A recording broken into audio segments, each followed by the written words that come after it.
मेरी माने तो आप इस रेसिपी को किसी डायरी में नोट करके रख लीजिए या फिर इस वीडियो को ही आप सेव करके रख लीजिए, क्योंकि आगे बहुत से त्यौहार आने वाले हैं। इस रेसिपी की आपको बहुत ज़रूरत पड़ने वाली है। जब भी आपका कुछ मीठा खाने का मन हो या फिर घर में तुरंत कोई मेहमान आ जाए या फिर कोई त्यौहार हो, तुरंत मीठा बनाकर तैयार करना है, तो आप ये वाली रेसिपी ज़रूर बनाइएगा।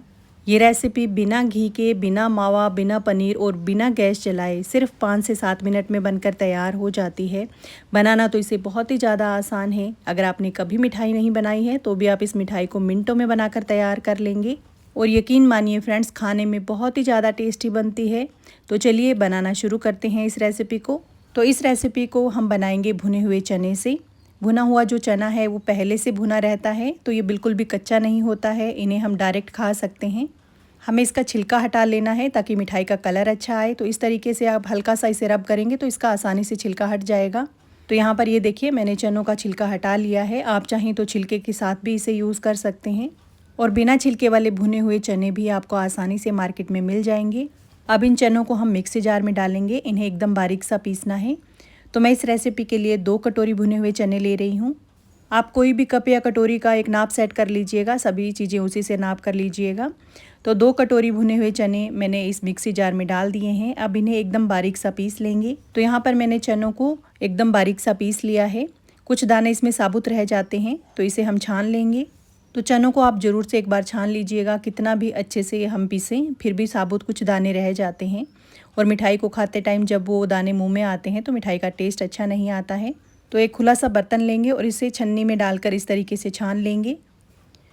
तो जो भी चीज़ें मैं इस रेसिपी के लिए यूज़ करूँगी उन सभी चीज़ों के लिंक आपको मैं डिस्क्रिप्शन बॉक्स में दे दूँगी। आप चाहें तो आप वहाँ से भी जाकर ऑनलाइन इसे परचेज़ कर सकते हैं। तो यहाँ पर मैंने चनों को बढ़िया से छान लिया है। ये देखिए, इसका एकदम बारीक सा पाउडर हमें मिल गया है। वैसे ऐसा ही पाउडर होना चाहिए चनों का। अब कुछ चीज़ें और पीस लेते हैं। तो वही मिक्सी का जार फिर से लेंगे। इसमें डालेंगे 1 कटोरी चीनी। जिस कटोरी से नापकर मैंने 2 कटोरी भुने हुए चने लिए थे, उसी कटोरी से 1 कटोरी इसमें चीनी डाल देंगे। मीठा आप अपने अकॉर्डिंग कम या ज़्यादा कर सकते हैं। अब उसी कटोरी से 1 कटोरी ही इसमें डेसिकेटेड कोकोनट यानी कि नारियल का बुरादा डालेंगे।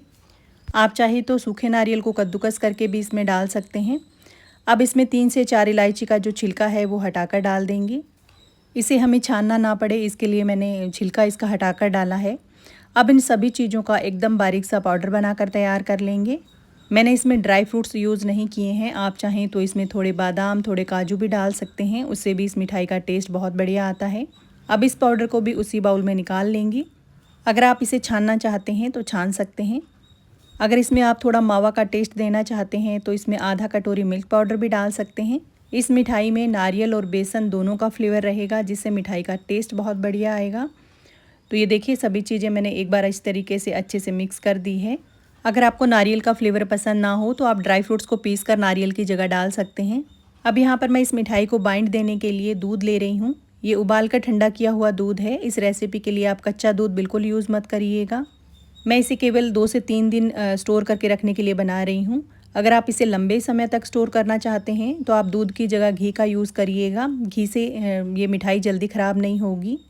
तो यहाँ पर मैंने 1 कटोरी दूध लिया है, लेकिन पूरा दूध नहीं लगेगा। आधा कटोरी दूध इसमें यूज़ होगा। थोड़ा थोड़ा दूध डालकर इसका एकदम सॉफ्ट सा डो बनाकर तैयार कर लेंगे। एक साथ पूरा दूध मत डालिएगा, नहीं तो ये गीला हो जाएगा। मैंने इसमें घी वगैरह कुछ भी यूज़ नहीं किया है। आप चाहें तो 1 से 2 चम्मच घी इसमें डाल सकते हैं। ये देखिए, इस तरीके से बिल्कुल सॉफ्ट सा डो बनाकर तैयार करना है।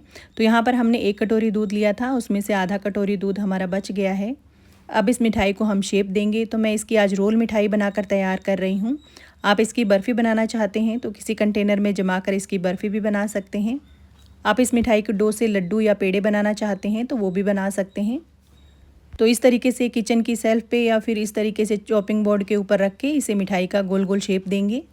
अब इस रोल को एक फॉइल पेपर पे रखेंगे और इस पर कोकोनट पाउडर हल्का सा स्प्रेड कर देंगे ताकि ऊपर से हल्की सी इसकी नारियल की कोटिंग आ जाए। आप चाहे तो इस पर थोड़े से कटे हुए ड्राई फ्रूट्स भी लगा सकते हैं।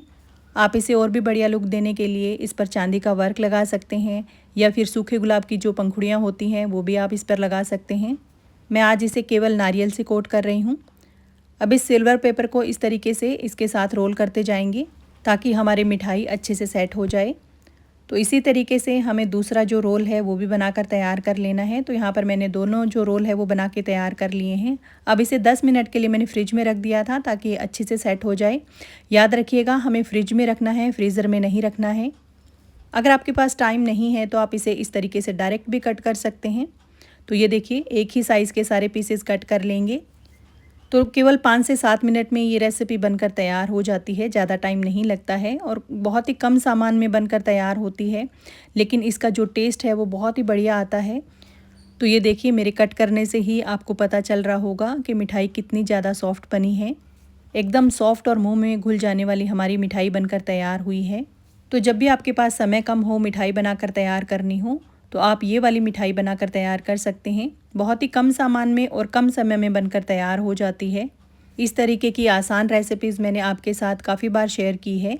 अगर आप और भी ऐसी रेसिपीज़ देखना चाहते हैं तो आप मुझे कमेंट करके बताइएगा कि मैं कौन सी मिठाई आपके साथ शेयर करूं। इस मिठाई में कच्चा बिल्कुल टेस्ट नहीं आएगा। सभी चीज़ें मैंने वो ली हैं जिसे हम डायरेक्ट खा सकते हैं बिना पकाए। तो इस तरीके से सजाकर आप अपने मेहमानों के सामने या फिर फैमिली मेम्बर के सामने सर्व करिए। खाकर कोई बता ही नहीं पाएगा कि इसे आपने बिना गैस चलाए केवल 5 से 7 मिनट में बनाकर तैयार किया है। तो फ्रेंड्स आपको मेरी ये रेसिपी कैसी लगी मुझे कमेंट करके ज़रूर बताइएगा। और अगर आपको मेरी ये रेसिपी पसंद आई हो तो वीडियो को लाइक और चैनल को सब्सक्राइब करना बिल्कुल मत भूलिएगा। तो फिर मिलते हैं इसी तरीके की और रेसिपीज़ के साथ। तब तक टेक केयर, बाय बाय।